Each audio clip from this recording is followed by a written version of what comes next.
Hello and welcome to Daily Chat Up, the show that brings you a fresh conversation every day. You're listening to the Cha Cha Chat channel. I'm your host, Alex. And I'm Jane. It's great to be with you. In today's episode, we're diving into something we all cherish, our free time. Specifically, how we choose to spend our weekends to relax and recharge. That's a great topic. The way someone spends their Saturday can say a lot about them. So, Jane, let's start with you. The weekend is just around the corner. What's on your mind? I'm already dreaming about it. For me, the perfect Saturday involves finding a new coffee shop downtown, ordering a perfect flat white, and just settling in for a few hours. I love the atmosphere. A coffee shop explorer, I see. For me, it's the complete opposite. I feel a pull to get out of the city entirely. I'm planning to drive out to the national park and go hiking on one of the trails. I need that dose of nature. Hiking, of course you are. That sounds so energetic. I truly admire your commitment to the great outdoors, but I have to ask, what's the appeal? To me, it seems like a lot of effort just to walk up a hill. It's so much more than that. For me, it's about the solitude and the challenge. When you're out on a trail, it's quiet. All you hear are birds or the wind. It allows my brain to finally unplug from the constant notifications and noise of the week. I can understand the need to unplug, but I find my solitude in a busy cafe. It's a different kind, I guess. You're surrounded by people, but you're in your own little bubble. You can people watch, read a book. It's relaxing without being completely isolated. That's interesting. So is it more about the environment than the coffee itself? I mean, you could make good coffee at home. Oh, the quality of the coffee is crucial, don't get me wrong. But you're right, it's part of a bigger package. It's the whole ritual. The gentle hiss of the espresso machine, the background chatter that turns into white noise, the smell of roasted coffee beans and pastries. It's a sensory experience that helps me focus. I actually get some of my most creative ideas in that environment. Home is full of distractions, laundry, chores, the TV. A cafe is a neutral space dedicated to calm productivity. I never thought of it that way, as a creative space. For me, that neutral space is the forest. It's neutral in a different way. It's completely indifferent to my problems, which is incredibly freeing. It puts things in perspective. That makes sense. But what about the downsides? You mentioned it earlier.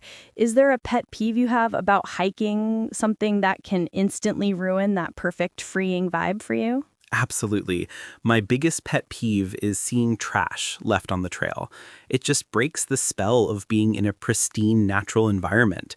It's so disappointing. Or when you finally get to a scenic viewpoint and there's a group of people blasting music from a portable speaker, it completely defeats the purpose of escaping the city noise.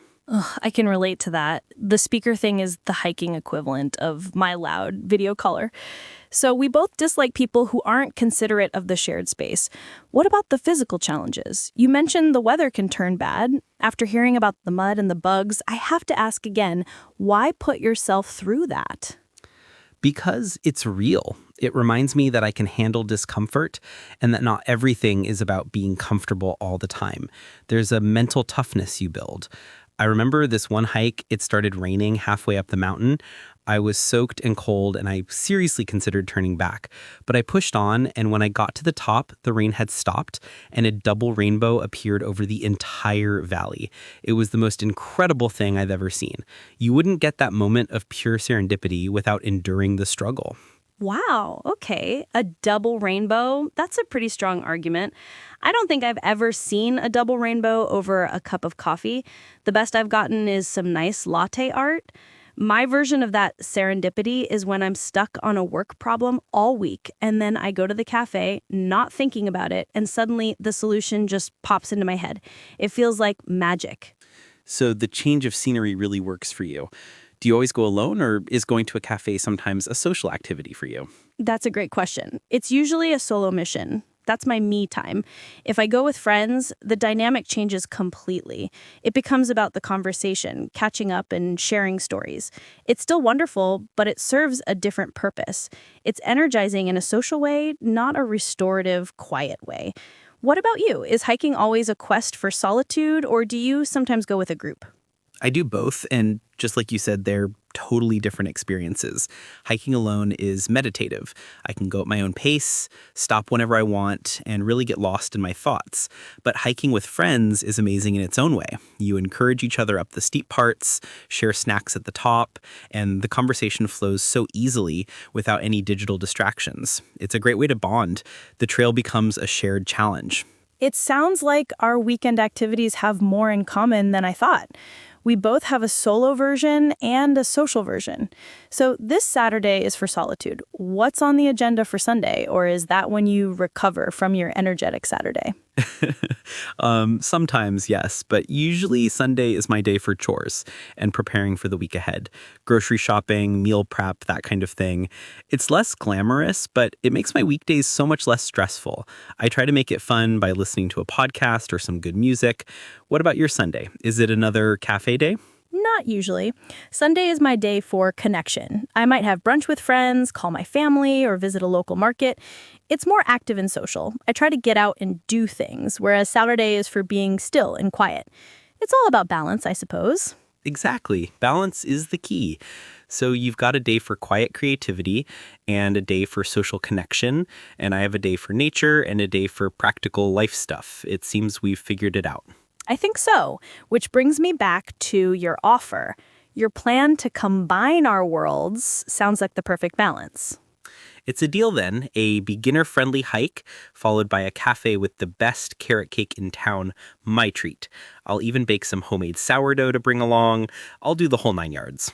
Okay, your sourdough offer is strong, I'll give you that, but I have conditions. We are talking about a trail with clear signs, right?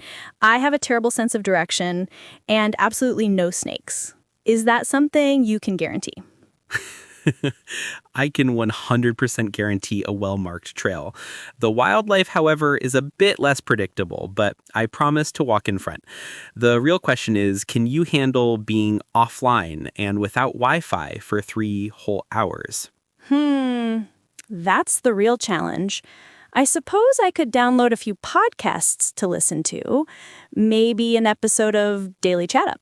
Perfect. It's a plan then. Final offer. Now, that is a tempting offer I can't refuse. Well, this has been a great chat. And for everyone listening, we use some interesting vocabulary that will be great to add to your daily conversations. That's right. Instead of giving you a direct translation, we're going to explain them in English and give you some extra examples so you can really understand the context. Alex, do you want to start? Sure. The first word Jane used was atmosphere.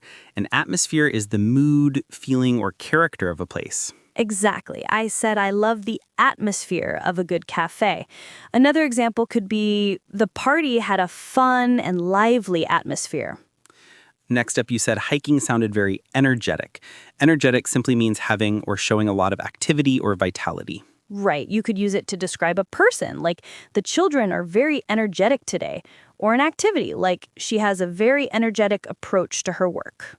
My turn. I mentioned I enjoyed the solitude of hiking. Solitude is the state of being alone, especially when you enjoy it and find it peaceful. It's different from loneliness, which is a sad feeling. That's a great distinction. So you could say he enjoys a couple of hours of solitude each morning to meditate. It's a positive thing.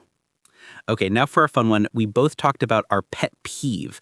A pet peeve is a small, specific thing that you find particularly annoying, often more than it bothers other people. Yes, my pet peeve is loud calls in cafes. Another common one is when someone chews their food very loudly. You could say, my biggest pet peeve is when people interrupt me while I'm speaking. I also said I was meticulous about my planning, but you could also be meticulous about your work.